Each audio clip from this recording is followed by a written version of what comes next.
to Marketing Food Online podcast. Today, we're talking about Alaska's cottage food business and starting a food business from home in the great state of Alaska.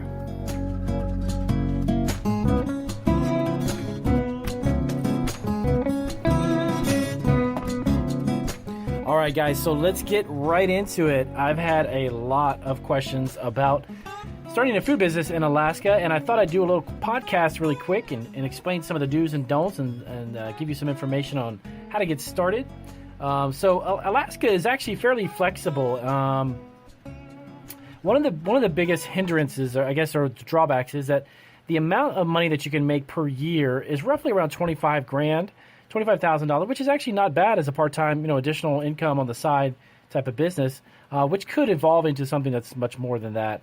The only thing that it has as well is that it's direct in-person sales, meaning that once you sell a product, it has to be directly given to the customer at the time of the transaction. Of course, meaning that you can't sell online or like into retail stores or supply restaurants for them to resell your product. So, as with many states, you can only make non-potentially hazardous foods, meaning time and temperature-sensitive products are not allowed. And those are something that's really, of course, kind of a no-brainer when you're making a food product from your home and you have to give it to a customer, or you don't want to have some issues with bacteria growing with it because it's not being held at a certain temperature. So potentially hazardous food products, of course, across the board at any state are something that's prohibited. But I can tell you that the different selling venues, you do have a lot of venues in the state of Alaska to sell from when it comes to cottage food business. Events, roadside stands, of course, as always, from your home directly. Farmers markets, which are huge anywhere and everywhere. The type of services that you can sell is, of course, being pickup. If you are comfortable with the idea of producing a food product from home, the customer would have to come and pick that up. Or if you go, of course, to a farmer's market, that sale or that transaction would have to be directly to that customer and no one else. Okay.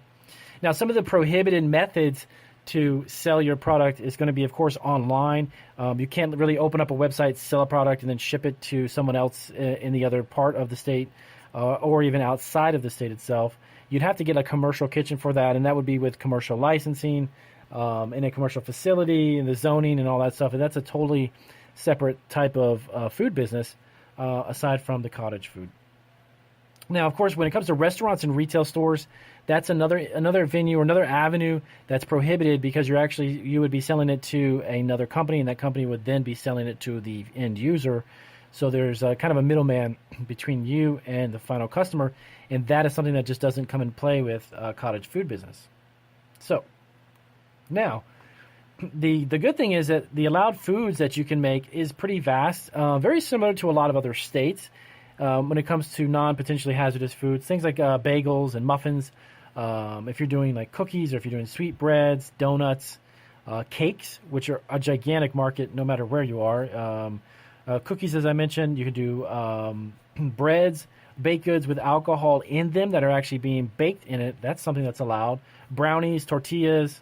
When it comes to sweets and candies, the list is actually pretty big. Anything from cotton candies to truffles, chocolate, candies that require like a hard rock candy or brittles, those types of things that you have nuts in, those are allowed. And remember, as I mentioned before, in some of my other videos, when it comes to those types of products, the variety that you can come up with, the different flavors that you can come up with is almost infinite. So you're not really limited to these 6 or 7 things here that if you let your imagination go, you can create multitudes of variety of items to choose from and to sell, at different farmers markets or different events. Also, the list for condiments is actually pretty big. Things like ketchups and oils and sauces, syrups and nut butters, mustards and vinegars and honey. Those are great, and they definitely are always, those are like staples when it comes to selling them, specifically more so at farmers markets than events. A lot of farmers markets, those types of products sell extremely well and are very profitable because of the fact that you create them in such large batches. The individual unit is very cheap, very inexpensive to produce, and you can mark them up considerably. When it comes to dry goods, anything from like spices and seasonings to coffee beans and dried fruits, pasta noodles, which, my goodness, the pasta noodles is another huge market And again, that's something that can be played with as far as the flavor profiles, and you have a ton of different ways that you can do that. So other things are extracts, fermented foods. Now, this is something that's very popular nowadays, has taken off in popularity. That would include things like sauerkrauts, fermented foods that don't require, you got to keep this in mind too, this is one of the issues with products that are potentially hazardous that don't need to be refrigerated. Fermented foods that don't need refrigeration are allowed. If it's something that's heat sensitive, that's something that would be refrigerated. That is not allowed. Okay, so just kind of differentiate between the two of those. And pastries. When it comes to pastries, you're talking about pies, empanadas, danishes, churros, cones, all kinds of ice cream cones, of course. Preserves, things like jams and jellies and marmalades, fruit butters and such. They're allowed as well. And of course, double check. I'm going to leave you guys with a handful of resources in the description down below for my YouTube watchers. And if you're on the podcast listening, I'll leave you some information about where you can contact the office for more specific details about that. Now, the other thing was the snacks. The list of snacks is almost, my goodness, it's huge.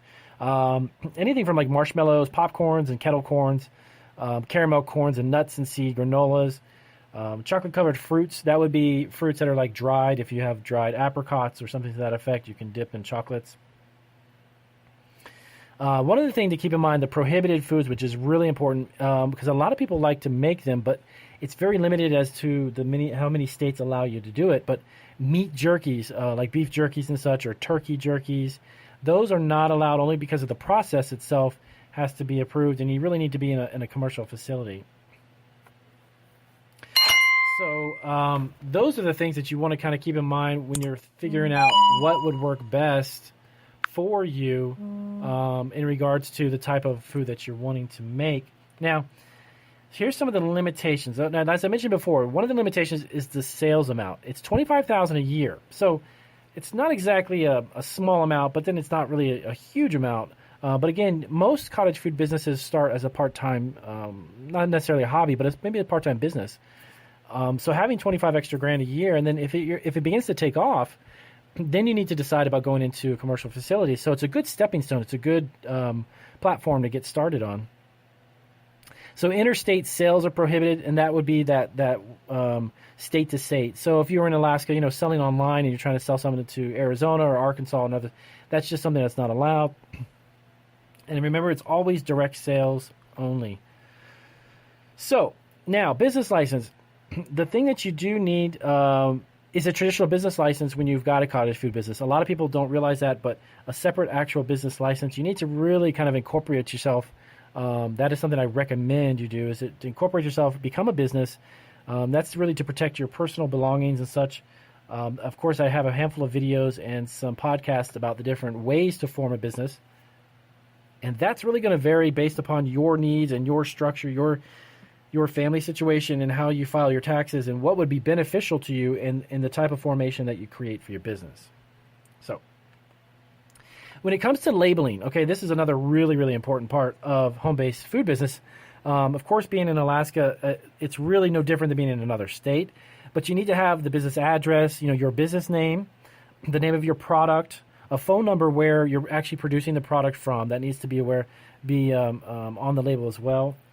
And you want to just have a general allergen statement, your allergen warning, letting people know that if you're producing a product and you're dealing with soy or wheat, these are certain allergens that really need to be present on the label, just to inform the customer as much as possible about where you're making it and what type of ingredients could come in contact with that final product.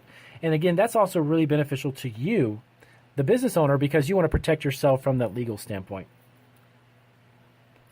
So, the contact information. Let me give you this for my podcast listeners on YouTube. Of course, in the description down below, you'll see that text out and a couple of links as well. But the Alaskan Department of Environmental Conservation. So it's the Division of Environmental Health and Food Safety and Sanitation Program. Their number is 907-269-7501.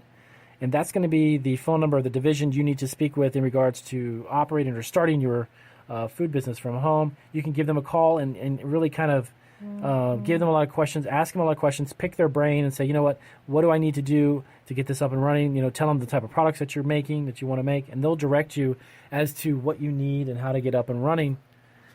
So that is really just a really brief rundown of how to get your business up and running in the state of Alaska, where the cottage food laws are pretty reasonable and pretty good to work with when it comes to starting a small food-based business. Just keep in mind, as always, you really want to incorporate yourself. You want to get that business license.